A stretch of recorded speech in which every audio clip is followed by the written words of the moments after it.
Hey y'all, so I saw these two videos on yesterday and it made me reflect on this assignment the Lord had given me. I'm going to play these two clips and then I'll come back and share my thoughts. Some of y'all fell in love with assignments. You saw that woman hurting and you loved her. You saw that man hurting, but I'm going to pray for him and I'm going to walk him through. He told you he was hurting when you found him. If Pastor Brian is bleeding and I say, oh, that's my brother, and I run to help him, and I'm like, bro, are you good? Let me help you to the side, and I carry him. I can't step away and be mad that blood is on me. You got close to a bleeding person with no protection. Don't mind me, I'm just pouring into someone who has their lid on. We've all done it, right? Pouring into someone who doesn't want to get poured into, or maybe too afraid to get poured into, but then we keep doing it anyways in hopes that maybe it leaks a little bit in the middle, right? Just because we can get a little bit in there, that's enough for us. But the crazy thing is, how can a closed lid pour back into us?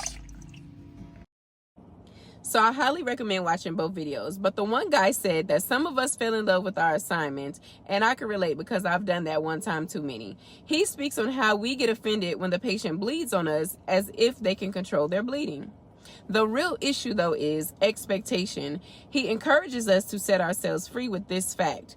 All of us are on a journey to healing. Nobody reaches healed until we get to heaven. The other message was about pouring into someone's cup that has a lid on it.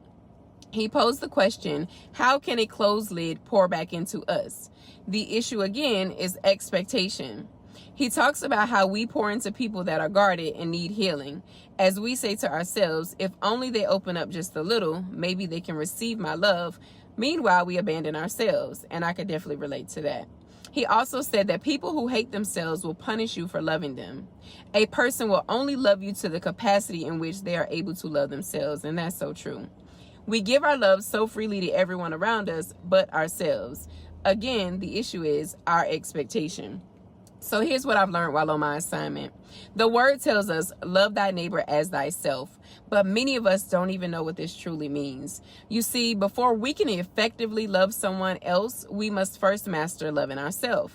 This is accomplished through the intimacy of our relationship with God. God teaches us how to love through experiencing his true love. The more we experience his love, the more our hearts long to love the way that God loves. You see, love makes no demands. It requires no reciprocation.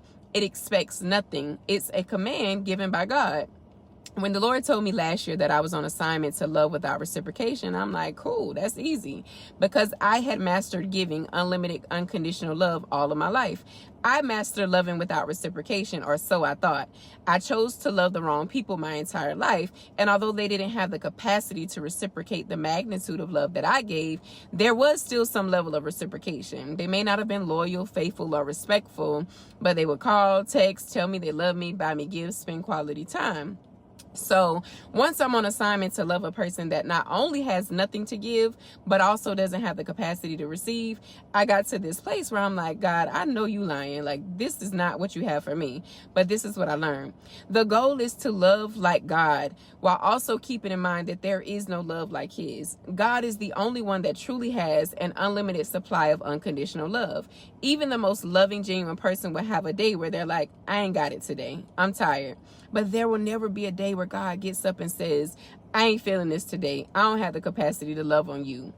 There is nothing that we can say or do to make God stop loving us. So once I realized God had sent me to love someone during their unlovable season, I wasn't feeling it. Because at this point, I learned the importance of self-love, and loving someone during their unlovable season was like deja vu to me. Been there, done that. So I began to question if this was truly a plot of the enemy, as if God had not already given me clear instructions. So while my mind was like, nope, I'm out of here, my heart was like, nah, sis, you're here to stay. You're on assignment.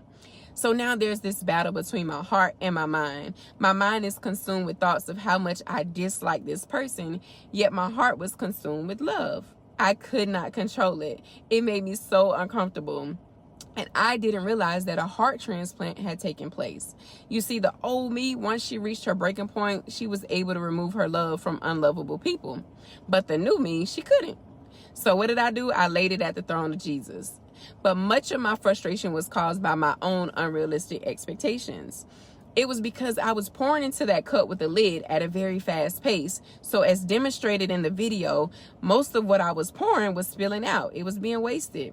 I had to learn how to pour at the pace of a drip and with precision so that the contents of what I was pouring actually made it inside the cup. Will it take longer? Will it require patience? Absolutely. But that's what love is. It's patient, it's long suffering, but eventually that cup will be full. So here's what I also learned. I wasn't filling this cup up with the intention of it being poured back into me. We are to be the love that we desire to receive, but we must know who our source is. God is the source. He's the only one that we should be looking to fill our cup. The assignment was never to punish me. It was to purify and refine me. It wasn't to test my ability to love. He was sending his love through me while simultaneously showing me what his love looks like. I experienced God's love by bearing witness to how he was using me to love one of his other children. And when I tell you, that made me love God so much more and so much deeper. So I say all this to say, if you're on assignment, don't abort the mission. Ask God for a new perspective. That's what I have for you all on today. My name is Caressa. I love you guys. Until next time.